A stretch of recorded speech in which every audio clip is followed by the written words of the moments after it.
بسم اللہ الرحمن الرحیم۔ السلام علیکم۔ الوداع۔ ماہ رمضان المبارک کی 29ویں سحری مبارک ہو۔ ہر انسان کو وہی ملتا ہے جو اس کے نصیب میں لکھا ہوتا ہے، لیکن جو لوگ دعائیں لیتے ہیں اللہ پاک ان کو وہ نعمتیں اور رحمتیں بھی عطا کرتے ہیں جو نصیب میں نہ لکھی ہوں۔ بے شک میرا اللہ ہر چیز پر قادر ہے۔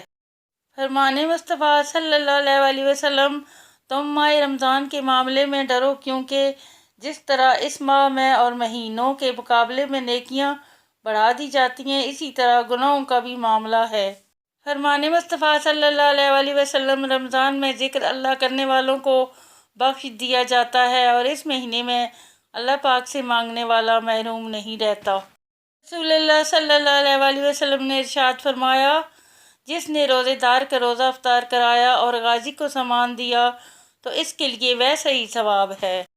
روزے سے صحت ملتی ہے۔ جو بھی بندہ اللہ عز و جل کی رضا کے لیے ایک دن کا روزہ رکھتا ہے تو اللہ عز و جل اس کے جسم کو صحت بھی عطا فرماتا ہے اور اس کو عظیم اجر بھی دیتا ہے۔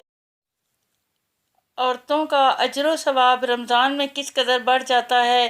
ان کو روزے کا بھی اجر ملتا ہے، گھر میں کام کرنے کا بھی اجر ملتا ہے اور روزے دار کو افطار کرانے کا بھی اجر ملتا ہے۔ اے اللہ ان کی کمزوریوں پر رحم فرما اور ان کی تشنگی کو دور فرما، آمین یا رب العالمین۔ اے پانی گواہ رہنا، تجھے رب کی رضا کے لیے چھوڑا ہے۔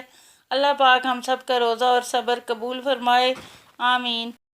ماہ رمضان، اس میں رزق کی فراگی ہوتی ہے کہ غریب بھی نعمتیں کھا لیتے ہیں، اسی لیے اس کا نام ماہ وسعت رزق بھی ہے۔ اے ماہ رمضان آستہ چل، ابھی کافی قرض چکانا ہے، اللہ کو کرنا ہے راضی اور گناہوں کو بخشوانا ہے۔ کچھ خواب ہیں جن کو لکھنا ہے اور تعبیروں کو پانا ہے۔ اپنے کچھ آنگنوں میں خوشیوں کے دیپ جلانے ہیں، کچھ توبہ کرنا باقی ہے اور رب کو ہم نے منانا ہے۔ جنت کا کرنا ہے سودا، جہنم سے خود کو بچانا ہے۔ اے ماہ رمضان آستہ چل۔ رمضان کریم، روزہ سخت نہیں ہے، ہمارا ایمان کمزور ہے۔